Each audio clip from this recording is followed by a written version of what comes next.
My favorite panel on the Citadel. That's good, I like that. Do we have any more? Any other twist ups we'd like to hear? Yes. Now this is I think that you guys are the best people to ask this kind of question. I did actually get a professional recording done of singing, but I was only able to get one full song on there that I was able to send to a casting director. And the problem is, well, I'm not sure exactly how to get a large variety of different songs all together for different clips, because she now says you'd be an amazing Prince Ali, and I've tried sending her other things. She's like, no. I told you guys Prince Ali. I'm going to have you as Prince Ali, but the problem is, she says she only needs a Prince Ali once every about 7 months. Like, right, which is the thing. Imitations is different than voice work. So much what we do. There are people that specialize in impressions. I don't do that, but there are a lot of people that do. And the work doesn't come up that much because there's already a Goofy and a Mickey Mouse and a Prince Ali. Also, the casting directors that we work with aren't necessarily the musical directors. I have a singing agent in New York, but that's completely different than the number of agents that we have in LA. I have a commercial on-camera agent. I have a voiceover agent who handles talking with animation or commercial. I have a looping coordinator that handles the looping jobs, and I have booking agents for this and that. So it's really specialized and everything's pigeonholed.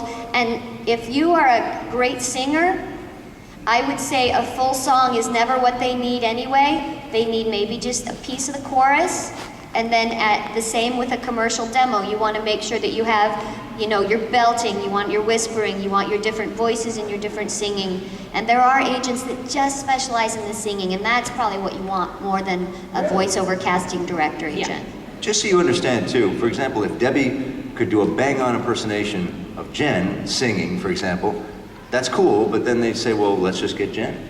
She's right here if you want Jen, so it's one of those things. Because when we were talking about demos, that's another thing. You really should lead off, just to digress and go back there for a second, you really should lead off with you and your best material, because A, they'll get bored and they'll just change to the next person, but more than that, there's only one you. There is no other you.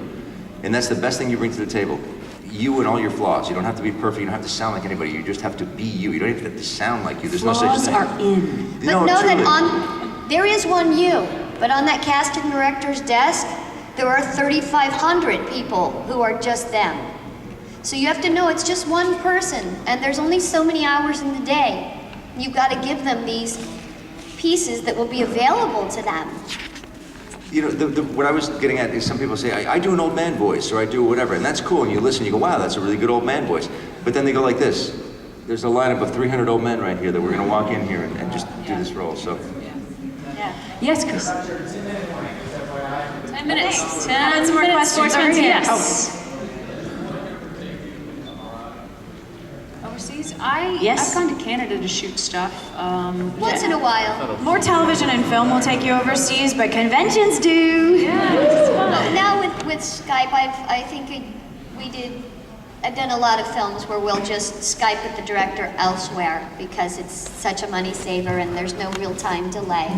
They'll also come. There is, it's night there and it's day here, but the actual communication is. Sorry. They'll also come here. Yeah! They come to LA. Yeah. They'll come here. I forgot to mention. Mostly because salami has turkey bacon. Right. See how that works? It's a double-edged sword. I did Spaceballs with Mel Brooks, which I was really proud of. That was really fun. I was Lone Star. Anyway, but that was a German production. They came here, and they recorded everyone here. So that'll happen the other way. I did that. Did you? Spaceballs. I think I looped it. Okay. That's cool. There you go. This girl had raised her hand. She replaced someone. Oh, sorry. We hear a lot of talk about agents, but do any of you utilize managers? I have a manager, but they're not doing a lot.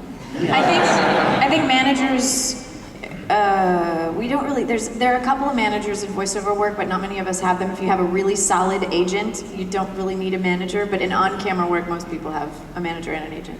And the thing with a manager is, if you make $100 on a job, your agent gets 10 of it. Your manager gets 15. All of a sudden, you're making 75. No, you're So not. you Uncle Sam want gets half. to weigh how much you're going to make versus on how much they're going to do for you. If they're bringing in more opportunities, then great. I'd rather have 75% of nothing, but if they're not bringing me something, that's not worth it. In voiceover, they're not very common. I have one very specifically for movie trailers, because that's what he does.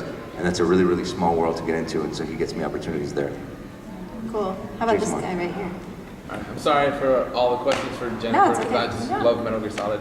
What do you think of the Kiefer Sutherland doing the new Snake's voice? I'm sad about Old that. Snake. He I'm makes sad way about too much money.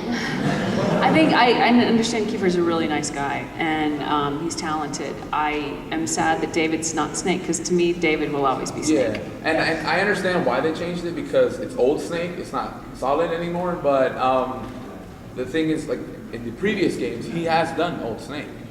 The Japanese version, they didn't change his voice. There's a sensibility that David brings, because David has lived in Japan and he speaks Japanese and he understands how to, there's a certain extra quality that Snake needs in order to not fall over the line into too self-important or too cheesy, and David nails it, and I think that that's an art.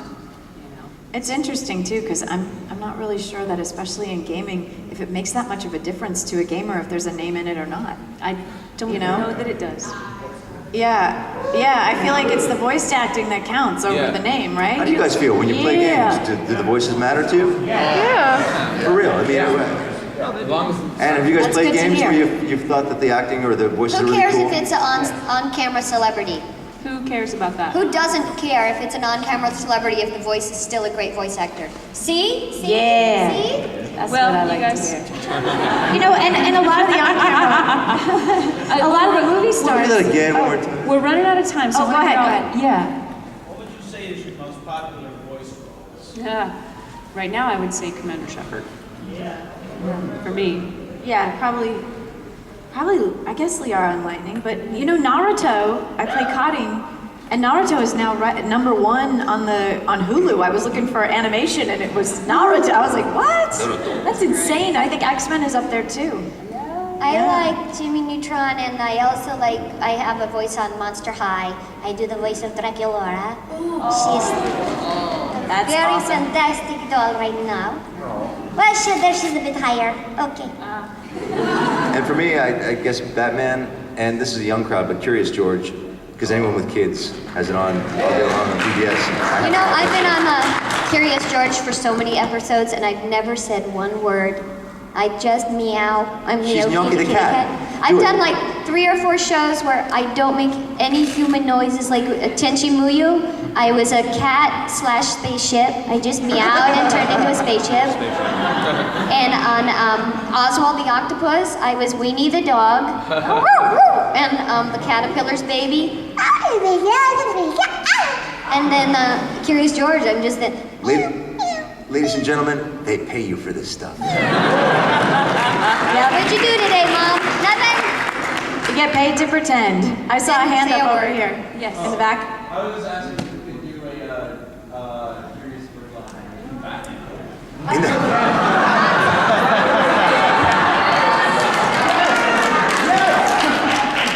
It was a beautiful day in the park. And a man with the yellow hat and George went for a walk. George didn't know what to think. Joker. We have a couple more.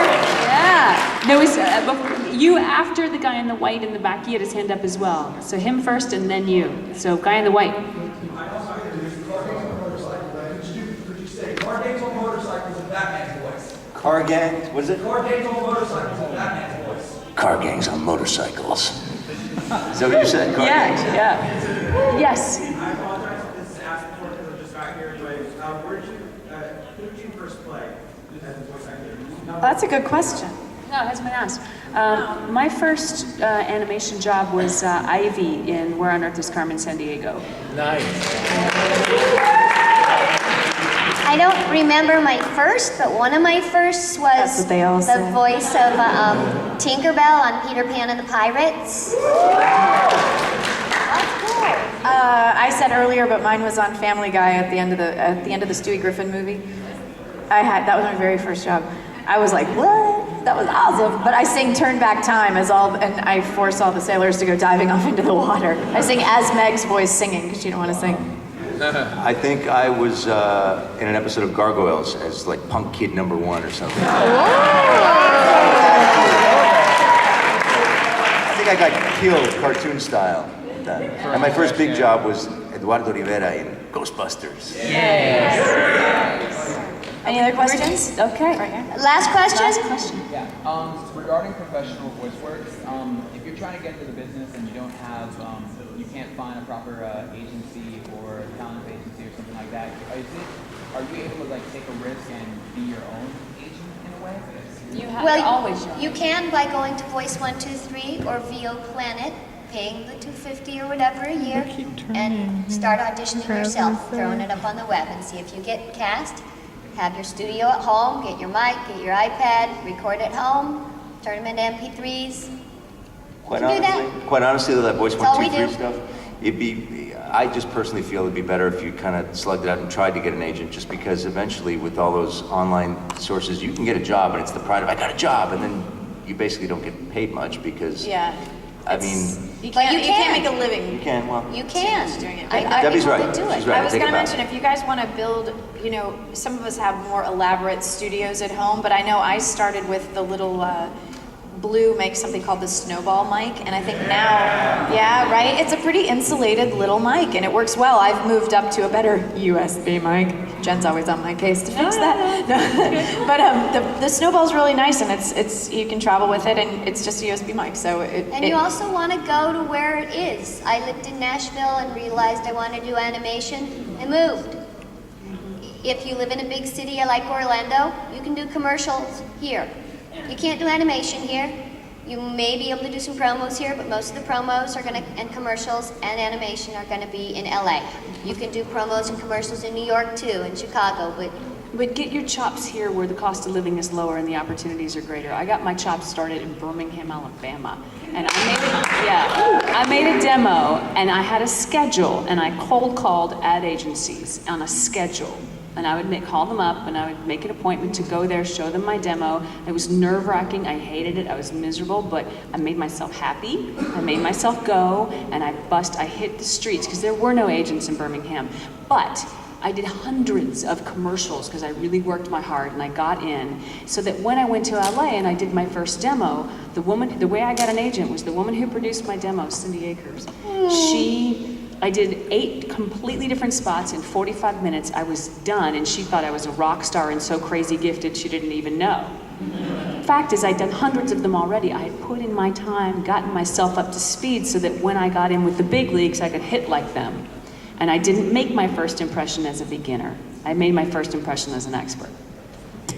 that's great advice. And there was a guy up in Canada who was one of the top French voiceovers, and he told me one day that he got into voiceover, or at least he cut his chops and honed his skills reading to the blind. Because every day, all day, he was reading like the daily newspaper and the things, and he would record them for blind people to listen to. And he just got so good at reading that you could hand him anything, hand him the phone book, and he would just start reading like it was nothing. So hone your skills. Yeah, hone your craft before you go to the show, because you get only a couple of shots. I mean, seriously. And also just reading out loud to yourself. I have people that come in and want to study, and they can't read. I mean, they can read, but there's a whole synapse connection, and it's just practice. Read out loud all the time to yourself. Yeah. One of the most fun things you can do, honestly, as a group of friends or even just 2 people, is read to each other. Pick something fun or funny that you were going to read anyway, and just read it to each other, because it's a very childlike thing to be read to, and it's kind of fun. And you sit there and you listen, and it's fun, and then you turn around. Who was it was telling me that? A voiceover girl was saying that she and her boyfriend back when didn't have any money, and they read the Lord of the Rings trilogy to each other in all the different voices the whole way through, and it was That's really awesome. vastly entertaining and fun. And I've tried that. It's kind of fun. You just sit there and read. Yeah, that's awesome. Only I Because, do it every day, so I get sick of it. I'm like, hey, you read it. I don't know if you guys know this, but when you're doing voiceover, you rarely, almost never get to see the copy before you go in and read No. it. So it's all cold reading. So if you can't process really quickly, you have to work on that. No, you do. Thanks so much, Thank you, guys. everybody. Thank you. Thank you.